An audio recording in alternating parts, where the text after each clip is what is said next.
Ngayong araw na to guys, sinamahan ko nga pala ang assistant din namin dito sa store kasi mamimili daw siya ng mga gulay at ayun nagpasama siya sa akin kasi nga wala siyang kasama. Alam nyo ba kung bakit namamalengke ng Sabado ang mga Adventist? Kasi bukas bawal na kaming bumili guys. So ayun kailangan na mamili ngayong araw na to para bukas nakahanda na at kalulutuin na lang. So ayun nga pala si ma'am namimili na at ako naman pinapili niya din. Bibigyan niya daw ako kasi sinamahan ko siya. So ayun nga pala yung assistant din namin guys. So, siya lang yung nabibidyohan at yung gulay kasi nga wala tayong taga-video. Ito nga palang store ng AUP guys. Kung napapansin nyo, nandyan yung mga bilihin na binibili ng mga estudyante. Minsan, hindi na lumalabas yung mga estudyante kasi dyan na lang bumibili. At ayan nga pala yung binili ni ma'am at sinamahan ko na din siya pati pag-uwi niya kasi medyo marami kasi yung binili ni ma'am. At ayun na nga pala siya, sumasayaw siya sa camera.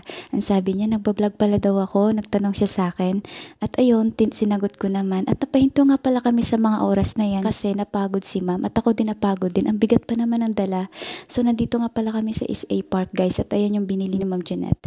At ayan nag-uusap kami. Habang nag-uusap kami may dumaan at di ko alam kung anong pinag-usapan namin dyan ni ma'am. Baka chismis na naman. Ay hala sino ka dyan?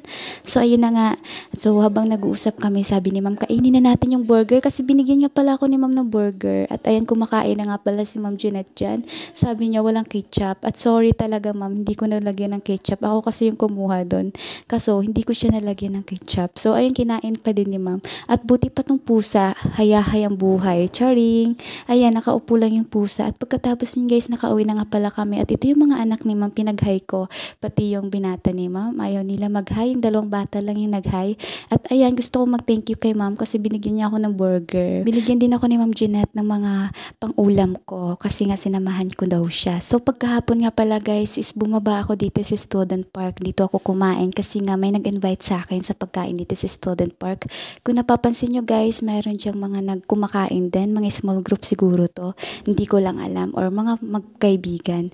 So ito nga pala yung kinainan namin, ubos na hindi na namin pinakita habang kumakain kami. Pero may ulam yan guys. Char. Ito nga pala yung Student Park sa AUP guys. So dito gumagala yung mga estudyante pag walang ginagawa at lalo na pag nag-walking.